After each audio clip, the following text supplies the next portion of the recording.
من الشيطان الرجيم بسم الله الرحمن الرحيم ولا يحسبن الذين يبخلون بما آتاهم الله من فضله هو خيرا لهم بل هو شر لهم سيطوقون ما بخلوا به يوم القيامة وَلِلَّهِ مِيرَاثُ السَّمَاوَاتِ وَالْأَرْضِ وَاللَّهُ بِمَا تَعْمَلُونَ خَبِيرٌ۔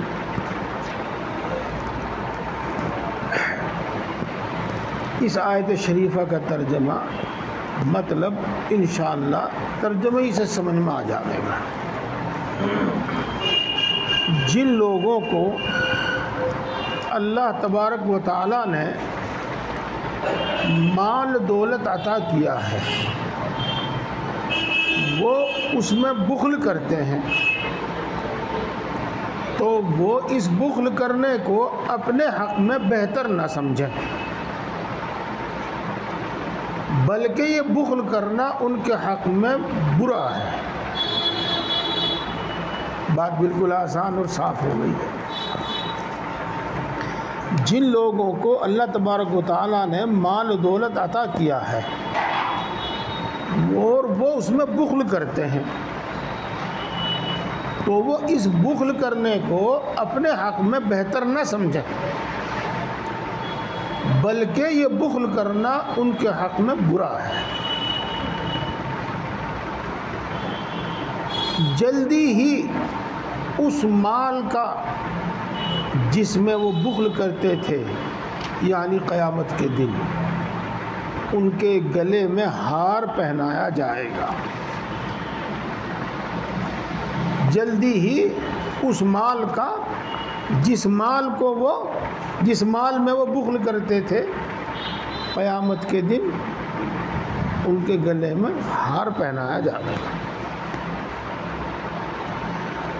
اللہ ہی کے لیے ہے آسمان اور زمین کی میراث۔ آج تو اللہ تبارک و تعالیٰ نے عارضی طور پر ہم کو ملکیت عطا کر رکھی ہے، زمین جائیداد میں، سونا چاندی میں، کھانے پینے کی چیزوں میں، سب چیزوں میں ہمیں عارضی ملکیت دے رکھی ہے۔ لیکن ایک وقت وہ آئے گا کہ سب کچھ چھوڑ کر ساری انسانیت سب کچھ چھوڑ کر چلی جائے گی اور اس وقت صرف اور صرف اللہ ہی کی ملکیت ہوگی اور کسی کی ملکیت نہیں ہوگی۔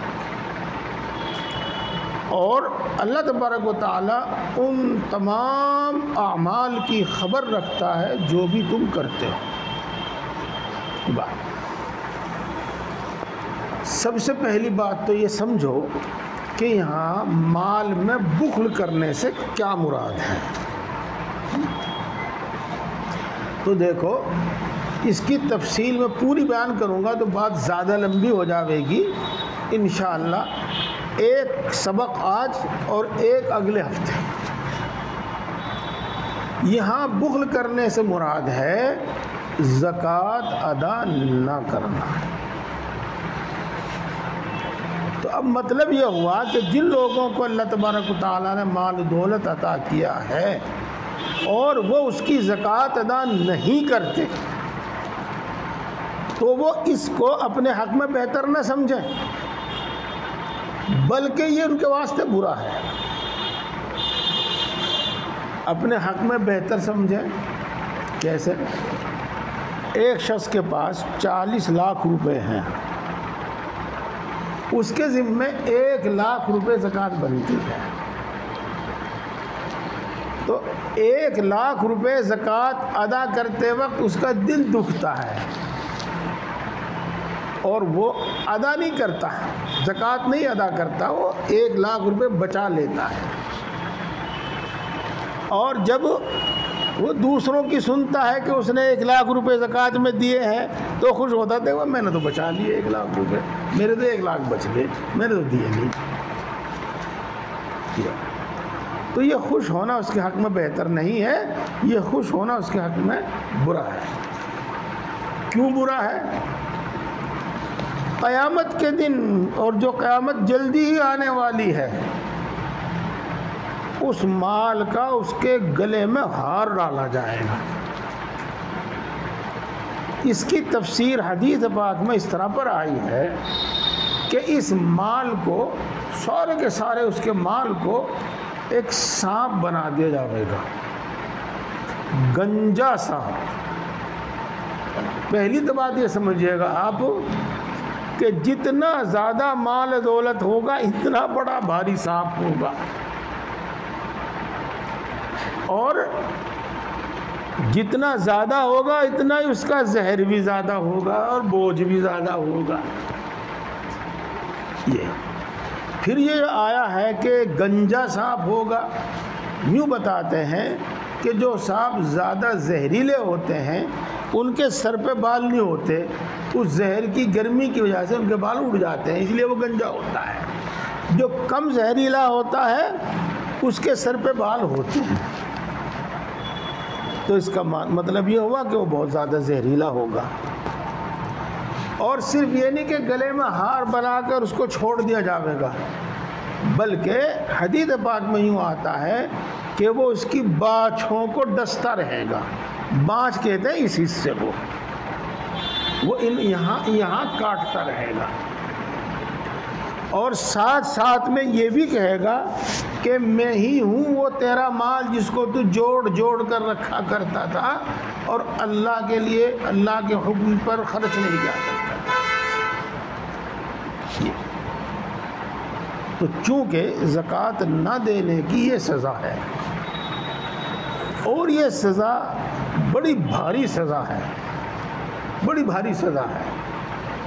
آج سن کر ہمیں دل میں کوئی ڈر پیدا ہو یا نہ ہو، لیکن ذرا سا اس کا آپ اندازہ تجربہ کرنا چاہیں تو اس طرح کر لیجئے گا کہ جب آپ کے گھر میں سانپ نکل آوے تو آپ کے پورے گھر والوں کی کیا حالت ہوتی ہے۔ بعض لوگ تو لاٹھی مارنے کی بھی ہمت نہیں رکھتے اس پر، اور اگر وہ گلے میں پڑا ہوا ہو اور وہ یہاں سے کاٹ رہا ہو، اور یہ بھی کچھ معلوم نہیں کہ وہ کتنے دن گلے میں پڑا رہے گا اور کتنے دن کاٹتا رہے گا۔ ہم دنیا کی تکلیفوں سے بچنے کے واسطے بڑی بڑی رقمیں خرچ کر دیتے ہیں، بڑی بڑی رقمیں خرچ کر دیتے ہیں۔ تعجب ہوگا آپ کو، اور تعجب بھی کچھ نہیں ہوگا چونکہ آپ تو سب حالات جانتے ہیں۔ ایک شخص پہ زناکاری کا جھوٹا الزام لگا، انہوں نے اپنے آپ کو ہر طرح سے بچانے کی کوشش کی اور بچ بھی گئے وہ، لیکن جب ان سے پوچھا گیا کہ کتنے پیسے خرچ ہوئے تو کہا کہ 33 لاکھ روپے خرچ ہوئے۔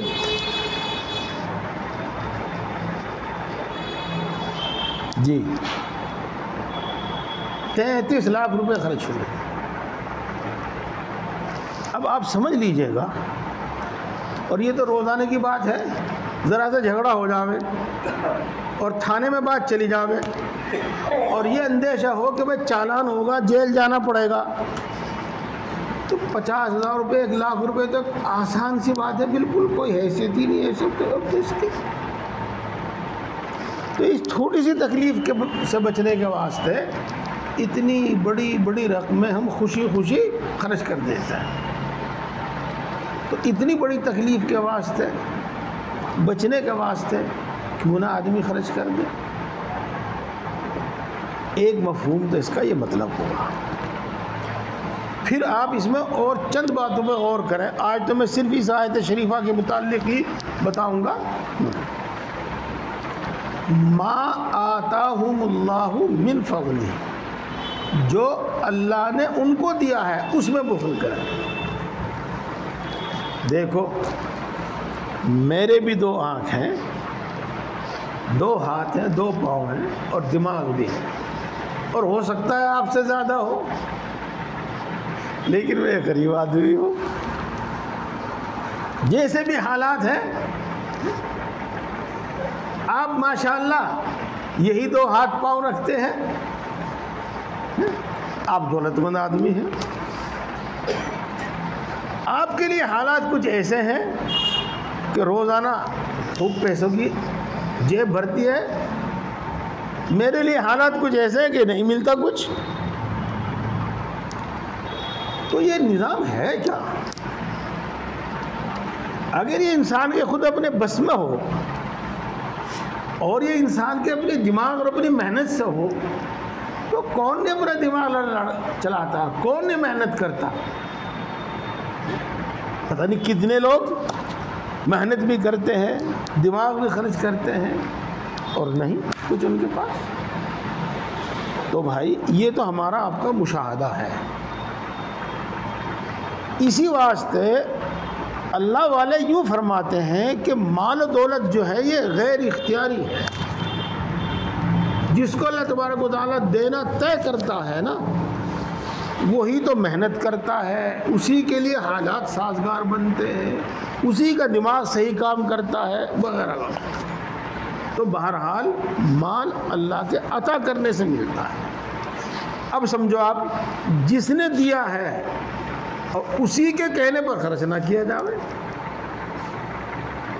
اس کے کہنے پر خرچ نہ کیا جاوے تو یہ بات انسان کی عقل کی سمجھداری کی بات نہیں ہے، بلکہ وہ دیتا ہے پھر خرچ کرنے کے لیے کہتا ہے اور یوں وعدہ کرتا ہے کہ میں کم سے کم 700 گنا لوٹاؤں گا تجھے، 700 گنا واپس کروں گا میں تجھے. یوں فرماتا ہے اللہ تبارک. یہ ہوا. اس کے بعد دوسری بات پر غور کیجیے گا، یہ کہ جو بھی کچھ آسمانوں میں ہے اور جو بھی کچھ زمینوں میں ہے، جتنا بھی کچھ ہے اور جو بھی کچھ ہے، ایک دن تنے تنہا صرف اور صرف اللہ ہی اس کا مالک ہوگا. ہر آدمی چھوڑ کر چلا جائے گا. آج ہم چھوڑ کر جاتے ہیں، ہمارے بچے اس کے وارث ہو جاتے ہیں، پھر ان کے بچے اس کے وارث ہو جاتے ہیں، لیکن ایک دن ہوگا کہ کوئی وارث نہیں ہوگا، وارث اللہ ہی ہے. تو جو چیز سب کی سب ایک دن اللہ کی ملکیت میں آنے والی ہے، آج اس میں سے اگر 2.5% 40واں حصہ خرچ کرنے کے لیے کہا جاوے اور آدمی خرچ نہ کرے تو یہ عقل کی سمجھداری کی بات نہیں. اس واسطے بزرگوں، دوستوں اور پیارے بھائیوں، زکوٰۃ حساب لگا کر ضرور بضرور نکالو، ضرور بضرور نکالو، ضرور بضرور نکالو. جس طریقے سے نماز کا جگہ جگہ قرآن پاک میں حکم ہے، اسی طریقے سے جگہ جگہ نماز کے ساتھ ہی زکوٰۃ ادا کرنے کا بھی حکم ہے. مرتبے کے اعتبار سے، حیثیت کے اعتبار سے دونوں میں کوئی فرق نہیں، دونوں ایک ہی درجے کے حکم ہیں.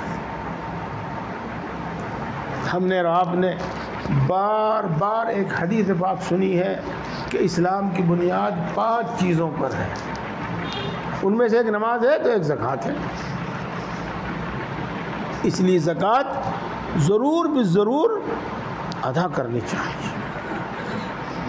یہاں یہ آیت شریفہ ہے اور اس کا مطلب آپ نے امید ہے کہ پورا سمجھ لیا ہے.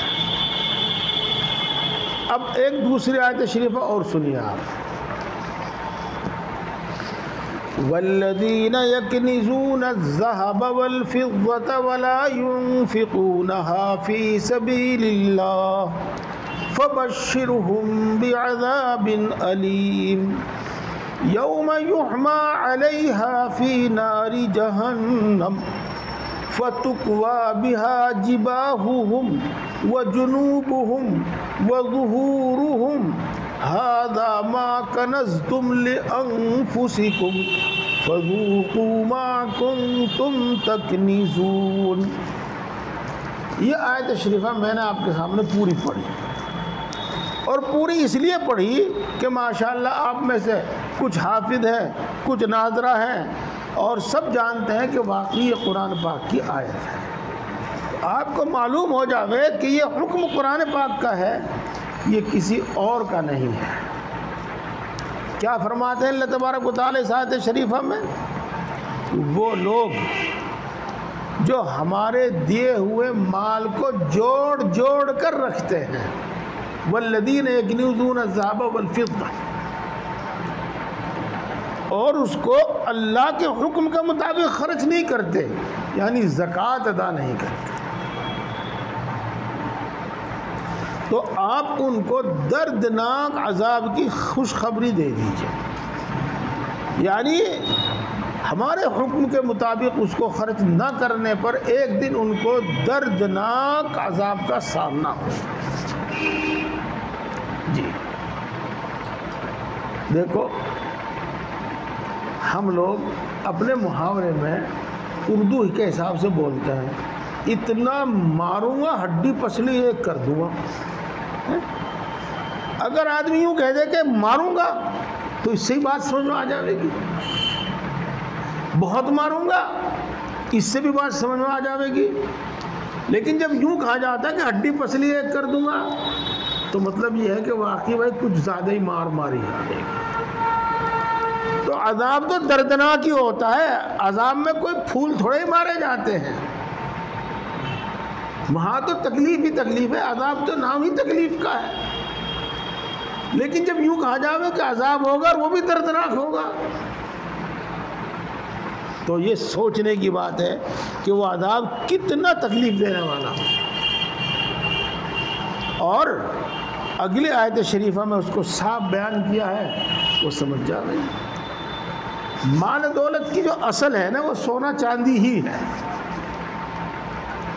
اور چاہے وہ روپے کی شکل میں اس کے پاس مال و دولت ہو، اس کی زکوٰۃ نہ دیتا ہو، چاہے بھینس بیل بکری ان کی شکل میں مال ہو اور وہ اس کی زکوٰۃ نہ دیتا ہو، چاہے اناج گیہوں اور دوسری چیزوں کی شکل میں ہو اور اس کی وہ زکوٰۃ نہ دیتا ہو، غرض کسی بھی شکل میں مال ہو، اس تمام مال کو سونے میں اور چاندی میں بدل دیا جائے گا قیامت کے دن،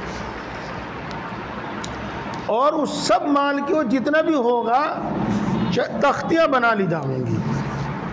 آپ نے دیکھا ہوگا کمپنیوں میں، فیکٹریوں میں کہ اس کی تختیاں بنائی جاتی ہیں سب چیزوں کی، پھر اس سے جو بنایا جاتا ہے جو کچھ بنایا جاتا ہے، بسکٹ تو سنا ہی ہوگا سننے کا، وہ چھوٹی سی تختی تو ہے، اب بڑی بنا دی جائے گی، یہ پھر ان کو جہنم کی آگ میں گرم کیا جا رہا ہے، اور جہنم کی آگ میں ان کو گرم کیا جاتا رہے گا، اور اس کی پیٹھ کو فتقوا بہا جنوبہم وظہورہم، اس کے پہلو کو داغ دیا جاتا رہے گا، وہاں جہنم میں گرم کی جاوے گی، کمر پر رکھ دی جاوے گی، ٹھنڈی ہوگی پھر دوبارہ گرم کر لی جاوے گی،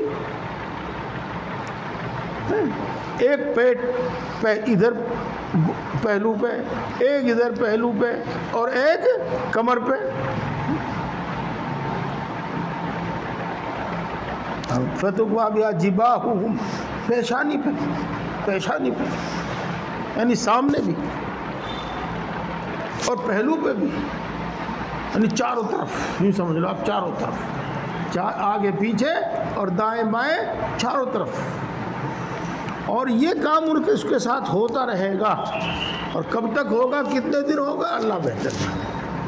یوم یحمى علیہا فی نار جہنم فتقوی بہا جباہہم وجنوبہم وظہورہم، اور ساتھ ساتھ یہ بھی کہا جاوے گا کہ جو تو تکلیف بھگت رہا ہے یہ اسی وجہ سے ہے، اسی کی تکلیف ہے جو تو جوڑ جوڑ کر رکھتا تھا، ھذا ما کنزتم لانفسکم، جو تم نے جوڑ جوڑ کر رکھا ہے آج اسی کا مزہ چکھو۔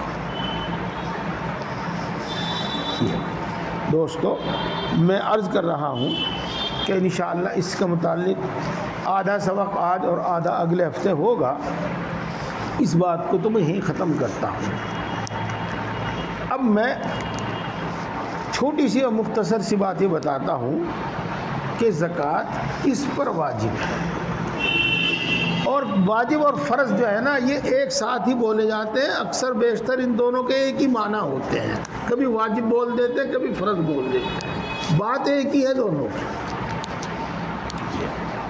تو دیکھو، جس شخص کے پاس 612 گرام چاندی، اگر صرف چاندی ہے 612 گرام چاندی ہے، اس کے اوپر کچھ ملی گرام بھی ہیں، ایک تو یاد نہیں رہتے وہ، اور دوسرے کہ ان کو چھوڑنے میں احتیاط ہے، تو 612 گرام چاندی کہتے ہیں، جس کو کبھی ہم آپ 52.5 تولہ چاندی کہا کرتے ہیں، اور 87 گرام سونا، اگر صرف سونا ہے 87 گرام، یہاں پہ کچھ اوپر ملی گرام ہے، ایک تو یاد نہیں رہتے وہ، اور دوسرے احتیاطاً ان کو چھوڑ دیا گیا۔ 87 گرام سونا، جس کو کبھی ہم اور آپ 7.5 تولہ کہا کرتے ہیں۔ پہلے حساب ماشوں میں چلتا تھا، تولے میں چلتا تھا، اب گرام میں چلتا ہے۔ یہ ماشاءاللہ ہمارے علماء کرام، اللہ تعالیٰ ان کو دنیا اور آخرت میں بہترین بدلہ عطا فرماوے، تو دین کو ہمارے سامنے بالکل آسان کر کے پیش کرتے ہیں۔ جب درہم کا حساب تھا، مسقال کا حساب تھا، اس وقت اس کے حساب سے پیش کیا، سمجھایا۔ جب ماشے تولے کا، رتی کا حساب تھا، اس وقت اس کے حساب سے سمجھایا۔ اب گرام کا، ملی گرام کا حساب ہے، تو اب اس کے حساب سے ہمیں سمجھاتے ہیں۔ تو اگر 87 سونا ہے صرف اور 87 گرام، 2 مال ہو گئے نا یہ۔ اب ایک تیسرا مال سمجھو، 612 گرام چاندی کی قیمت کے برابر روپیہ آپ کے پاس ہے۔ آج کے حساب سے یہ چونکہ دام بڑھتے گھٹتے رہتے ہیں، میں اندازہ بتا رہا ہوں، 45,000 روپے آپ کے پاس ہے، یا 612 گرام چاندی کے برابر، اس کی قیمت کے برابر کوئی بھی بزنس کا سامان، تجارت کا سامان آپ کے پاس ہے۔ ایک شخص کی جوتوں کی دکان ہے تو 45,000 روپے کا جوتا اس کی دکان میں ہے۔ ایک شخص کی پرچون کی دکان ہے، اس میں 45,000 روپے کا سامان ہے۔ کہیں کی بھی دکان لگا لیجیے گا آپ، کوئی بھی۔ ایک شخص مکان خریدتا ہے بیچتا ہے، پلاٹ خریدتا ہے بیچتا ہے، بزنس کا ہے وہ۔ بھینس بیل جو بھی بزنس کرتا ہے وہ، جس چیز کا بھی، جس کی تجارت کرتا ہے وہ، لکڑی کی تجارت کرتا ہے وہ، کہیں کی بھی تجارت کرتا ہے وہ، جو بھی کچھ مال ہے، جب وہ 612 گرام چاندی کی قیمت کے برابر ہوگا تو وہ صاحب نصاب ہو جائے گا اور اس پر زکوٰۃ فرض ہو جائے گی۔ اس بات کو دوبارہ سنیے، 612 گرام چاندی ہو، 87 گرام سونا ہو، یا 612 گرام چاندی کی قیمت روپے کی شکل میں اس کے پاس موجود ہو، یا 612 گرام چاندی کی قیمت کے برابر کوئی بھی تجارت کا مال ہو، تو وہ شخص شریعت کی نگاہ میں مالدار مانا جاتا ہے اور اس کو صاحب نصاب کہتے ہیں۔ اتنی بات سمجھ میں آئی بھائی آپ کے؟ پھر جب اس کے پاس اتنا مال ہو جاوے اور اس مال پر ایک سال بھر گزر جاوے، سال بھر گزر جانے کیا مطلب؟ اس کو میں آپ کے الفاظ میں بولتا ہوں، ایک شخص کے پاس 50,000 روپے آج ہیں، اب وہ ان 50,000 روپے کو جوڑ کے نہ رکھے، جمع کر کے نہ رکھے، کھاوے پیوے، شادی کی ضرورت ہے اپنی آمدنی میں سے، ان میں سے شادی کرے، کپڑے کی ضرورت ہے کپڑا خریدے، مکان میں فریجر کی ضرورت ہے فریجر خریدے، گاڑی کی ضرورت ہے گاڑی خریدے، غرض جو بھی ضرورت ہے اپنی سال بھر تک وہ پوری کرتا رہے، آمدنی بھی ہے خرچ بھی ہے، اگلے سال اسی دن پھر اپنی مالیت جوڑ کے دیکھ لے، سب کچھ خرچ کر لیا، کھا لیا، پی لیا، شادی کر لی، بیاہ کر لیا، گاڑی خرید لی، مکان میں پینٹ کروا لیا، جو بھی کچھ کرنا تھا سب کچھ کر لیا آپ نے، اور اگلے سال اسی دن پھر 50,000 روپے آپ کے پاس ہے، تو اب اس کی زکوٰۃ ادا کرنی ہے۔ بھائیو کتنی سہولت ہے، کتنی سہولت ہے۔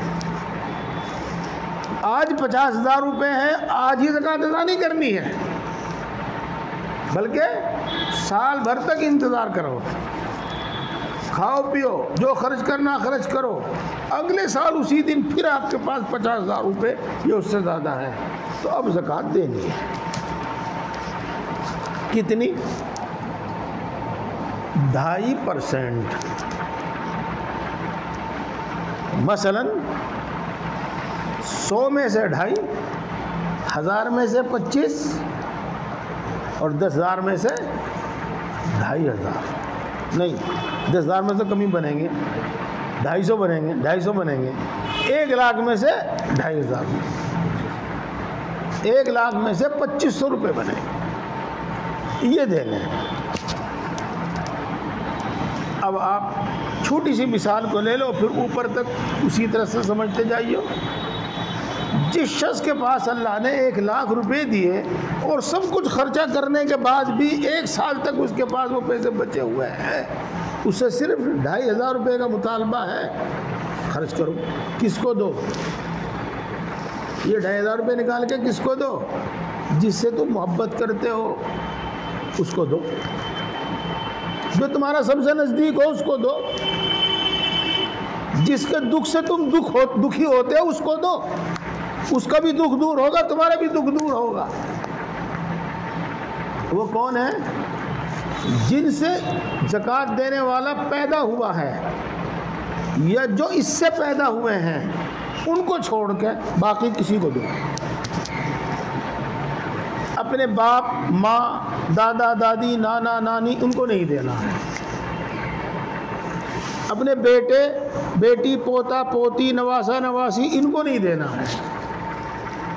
ان کو چھوڑ کے بھائی کو دے سکتے ہیں، بہن کو دے سکتے ہیں، چچا کو دے سکتے ہیں، پھوپھا کو دے سکتے ہیں، خالو کو دے سکتے ہیں، بھتیجوں کو دے سکتے ہیں، بھانجوں کو دے سکتے ہیں۔ دیکھو، اسی لیے کہا تھا کہ ان کو دو جن کے دکھ سے تمہیں بھی دکھ ہوتا ہے، جن کی پریشانی کو دیکھ کر تم بھی پریشان ہو جاتے ہو، ان کو دو۔ اپنے پڑوسی کو دے دو، اپنے پڑوسی کو دے دو۔ بس اس بات کا دھیان رکھنا کہ خود اس پر زکوٰۃ فرض نہ ہو، خود اس کے پاس اتنا مال نہ ہو جس پر زکوٰۃ فرض ہوتی ہے، اس کو دے دو۔ یہ اور آدمی اکثر و بیشتر کوئی اس سے بھی غریب ہو، اتنے پیسے تو وہ خرچ کرتا ہی ہے، کر ہی دیتا ہے، دے ہی دیتا ہے کسی نہ کسی حساب سے۔ اگر آدمی صحیح سے زکوٰۃ کا حساب لگا لے، اور آج کے دن میرے پاس 1,00,000 روپے ہیں اور 2,500 میرے ذمہ زکوٰۃ فرض ہو گئی، میں نے حساب لگا لیا، وہ 2,500 روپے میرے ذمہ ہے، ضروری نہیں کہ میں آج ہی دوں، ضروری نہیں تھی کہ کل ہی دوں۔ یہ تو بات ہے کہ بھائی جلدی سے جلدی اپنے ذمے سے فارغ کر دو، لیکن جب کسی کی ضرورت سامنے آوے تب دے دو۔ یہ بھی کوئی ضروری نہیں کہ 2,500 آپ ایک ہی دم دیں، 200 کبھی دے دیے، 500 کبھی دے دیے، 1000 کبھی دے دیے، اس طریقے سے 2,500 پورے کر دو۔ اب آپ بتائیے گا ان سب چیزوں کو سوچ کے کہ کتنا آسان حکم ہے، اور صرف یہ کہ ہم حساب کر لیں، نیت کر لیں اور جس طرح سے اللہ نے کہا اس طرح دے دیں، تو کوئی بوجھ نہیں ہے۔ ہر آدمی اتنا خرچ کرتا ہی ہے، کر ہی دیتا ہے، کسی دکھی کو، کسی پڑوسی کو، کسی رشتہ دار کو دے ہی دے دیتا ہے آدمی، کسی غریب محتاج کو دے ہی دے دیتا ہے آدمی۔ اس لیے بھائیوں، میں اس سب باتوں سے یہ بس سمجھانا چاہ رہا تھا کہ زکوٰۃ کا حکم بہت آسان ہے، اور زکوٰۃ ادا کرنے میں اللہ تبارک و تعالیٰ نے بہت وعدے کیے ہیں، اور یہ جو دو وعید میں نے آپ کو سنائی ہے یہ دھمکی ہے جو نہ دینے والے کے واسطے۔ اس لیے زکوٰۃ پورا حساب کر کے صحیح حساب کر کے ہر شخص کو ادا کرنی چاہیے۔ باقی بات انشاءاللہ اگلے ہفتے ہوگی۔ اللہ تبارک و تعالیٰ ہم سب کو سمجھ اور عمل کی توفیق عطا فرمائے۔